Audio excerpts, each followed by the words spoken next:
Hello everyone, how are you today? Welcome back to Pacific Front channel, a YouTube channel where I talk and discuss military topics and equipment, especially for Indonesian Armed Force. Today, we are going to talk about Pindad SS2, or Assault Rifle 2, the latest Indonesian Armed Force standard issue rifle. We are going to look at the history of Indonesian assault rifle journey from the beginning until the birth of SS2. So stay tuned.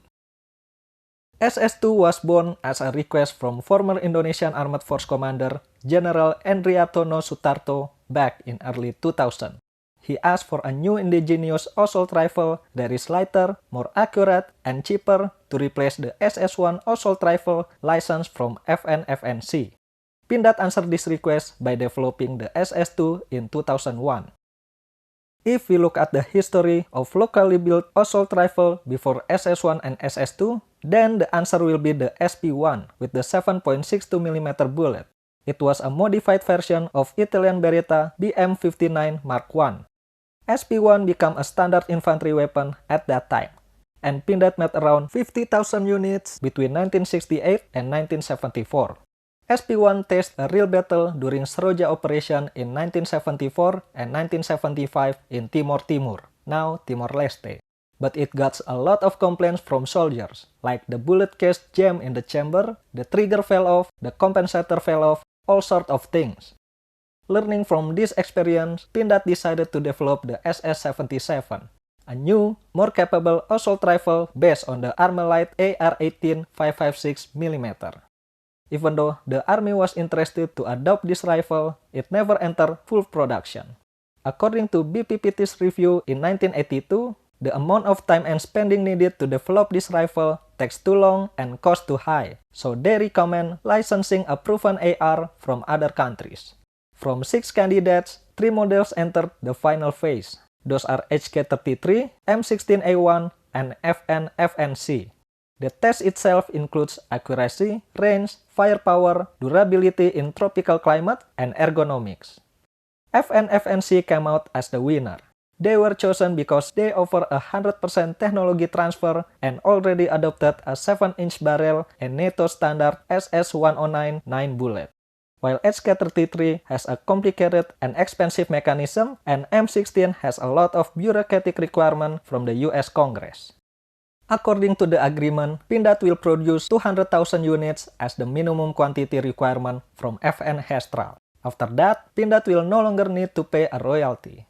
This production will take 10 years to complete. Until the end of 1990s, 62% of the components are made by Pindad, while the rest still have to be imported from Belgium. After being made for over 200,000 units, serving more than 20 years, involved in countless conflict and peacekeeping mission, now it's time for SS1 to pass the stick to its successor. Like I said in the beginning, SS2 was developed as the improvement of SS1, especially in weight and accuracy.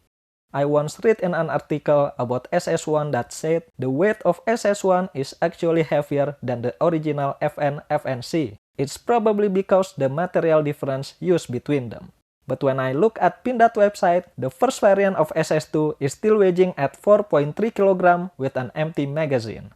Still heavier than the FNC at 3.8 kg in the same configuration.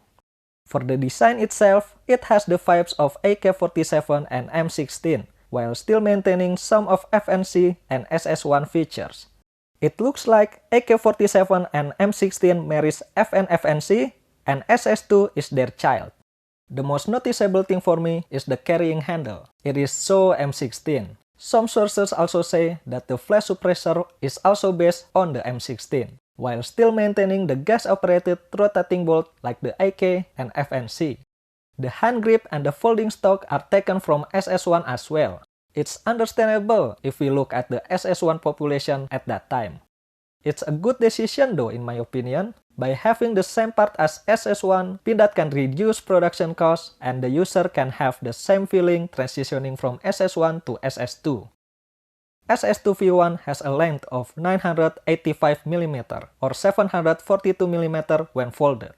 Weighing at 4.3 kg, it has a barrel length of 460mm with 6 grooves. It has a maximum rate of fire between 720 to 760 rpm and fire 556 by 45 mm NATO. It has an effective range of 400 meters.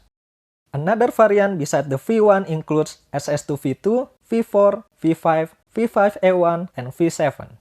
SS2-V2 has a shorter barrel length at 403 mm and weight at 3.8 kg while empty. It is more suitable for medium-range combat. Then we have the SS2-V4, both SS1 and SS2 variants with the N number of 4, always meant to be a marksman variant. It has the longest barrel length at 500 mm and effective range at 600 meters. The SS2-V4 has won 12 times in a row at Australian Army Skill at Arms Meet and 13 times at Asian Army's Rifle Meet. As an Indonesian, I'm very proud of our Army skill and achievement though. Hashtag IndoPride! Next, we have the SS2-V5, the shortest variant with barrel length of 225 mm, effective up to 200 meters, and has a weight of 3.35 kg while empty, suitable for close-quarter combat or urban operation. I also saw this variant being equipped by the cavalry personnel. Undoubtedly the coolest variant of SS2, the SS2-V5A1 has gone through several facelifts here and there. At glance, it's more like HK416 than SS2 in my opinion, with telescopic stock, rails in 4 sides, and compensator at the front. I believe only special forces such as Kopassus, Kopaska, or Gultor who can touch this variant. Last but not least, we have SS2-V7 Subsonic, the latest variant of SS2 with an additional suppressor and capability of firing subsonic bullets, suitable for silent operation behind enemy lines and effective up to 150 meters. Indonesia should be proud of what Pindad made, because not every country can or willing to develop their own rifle. If we look at the sum of big countries around the world, they preferably adopt proven models rather than locally developed rifles. For example, Australia is still using FF88 Austier, a licensed TER AUG from Austria. And India recently selected 6716 as their assault rifle after their local assault rifle was rejected when it failed the firing test, while France now decided to adopt HK416 to replace their FAMAS. Like all kinds of human invention, there will be some kind of problem during its development. That's okay, not everything can work smoothly from the start. SS2 also had problems during its early years, but with the close relation between the user and Pindad, those problems can be solved.